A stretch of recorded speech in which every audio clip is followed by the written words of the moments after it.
Good morning and happy Saturday. I'm Libby Dowsett. We have your headlines coming up for you. But first, let's head over to Corey Johnson for your pretty nice forecast. Not too bad. Yeah, not too bad this morning as we kick off our Saturday. Libby, a cloudy start for us overall. Our Vancouver camp, the Springs at the waterfront, you can see the clouds off in the distance. But as far as our morning lows are concerned, 49 right now in Portland, 50 in Vancouver. It looks like 47 in Hillsborough. So it's fairly comfortable if you want to go for a light walk or a morning walk this morning. Maybe grab a light jacket. Sitting in the upper 40s, low 50s across many stretches across the Willamette Valley and near the coast. Our Rose City Cameron people already out enjoying their day. This is a look from Timberline Lodge. People already there. We did get 2 more inches over the last 24 hours, which is always good for those who want to head to the mountain and go ski.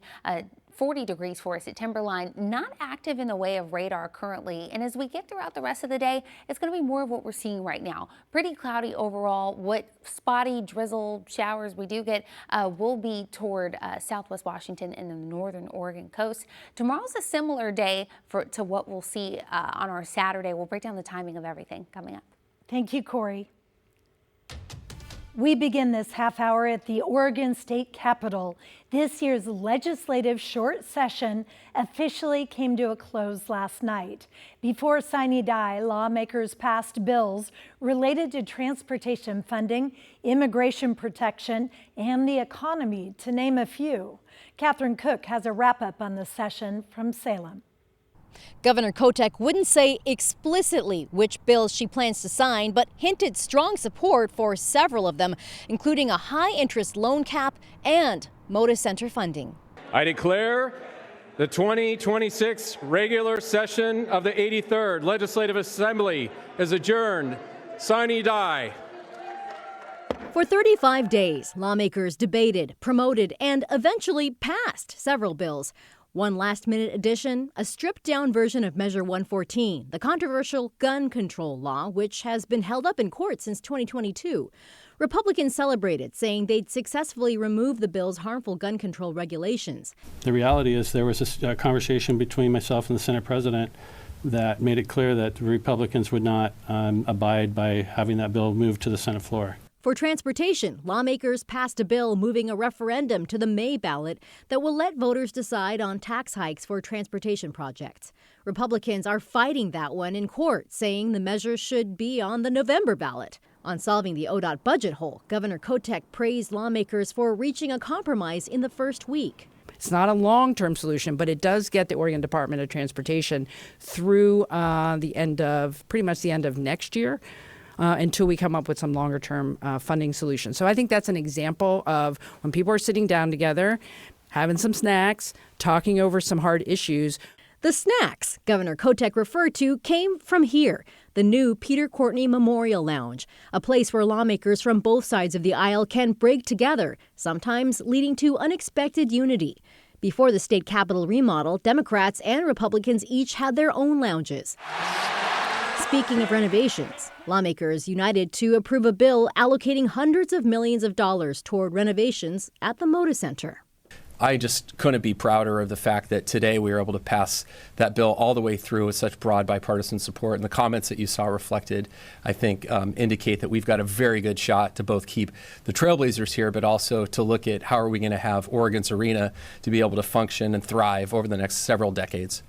Looking ahead to the 2027 session, Governor Kotek says her priorities will include building economic prosperity without compromising the environment and creating universal child care across the state. In Salem, Catherine Cook, KGW News. In Washington, Governor Bob Ferguson says he's ready to support the state's first ever income tax. The so-called millionaire's tax would hit households making more than $1 million a year, but the latest amended bill calls for an increase in tax breaks. Nearly 500,000 households would become eligible for the working family's tax credit. The bill also calls for free lunch and breakfast for all K-12 students in the state. It would eliminate the sales tax on over-the-counter medicines and boost funding for childcare and early learning. Republicans still oppose the bill, calling it unconstitutional. It still needs to pass both the House and the Senate. A federal court is limiting the Department of Homeland Security's use of tear gas and other chemical munitions near Portland's ice building on the south waterfront. People living in the Gray's Landing apartments nearby sued, saying the tear gas ICE agents have been using against protesters has been getting into their apartments. We're just regular people, and we're like collateral damage to what ICE does. Under the ruling, federal officers can no longer use chemical munitions in ways that are likely to reach Gray's Landing, except when necessary to protect human life. This is separate from a lawsuit filed by protesters that also challenges the use of tear gas. We are still awaiting a decision in that case.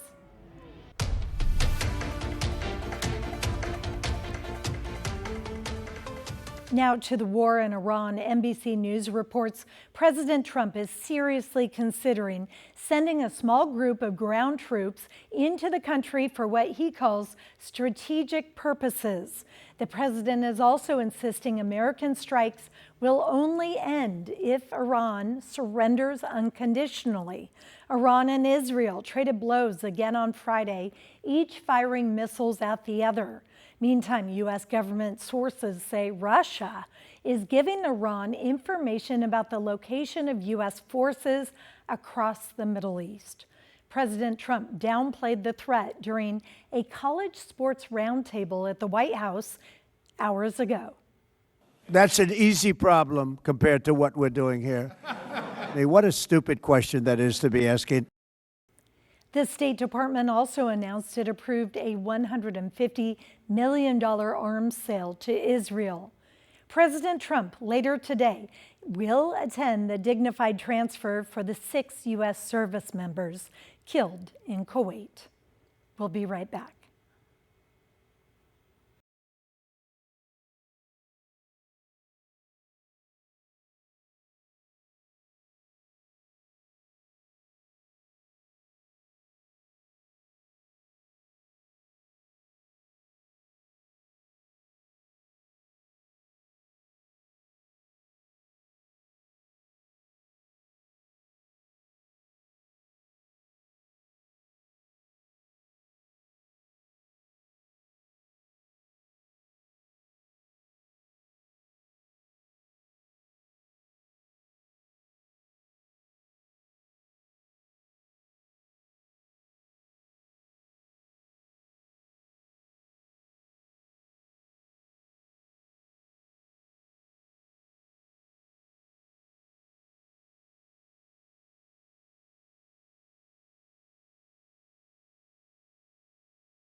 Portland's Design Commission has given the green light to a Lloyd Center redevelopment project. It is too early to know exactly what businesses may go in place of the mall, but the goal is to create a multi-use community on 30 acres with shopping, entertainment, and housing. However, one source of controversy involves the year-round ice rink, which would be axed in the redevelopment with only the opportunity for seasonal skating. We just want to figure out what was the thing that made the ice rink no longer part of their vision, and is that something that we can work either with the city or with the developer or with some funders to find a way to do it in a way that makes everyone happy. If there was a group that wanted to build an ice rink within the new Lloyd Center development, we would welcome that. It's not something we would do because that's not our business. And there will be a 14-day appeal period for the decision. If it is appealed, City Council will hold a hearing on it.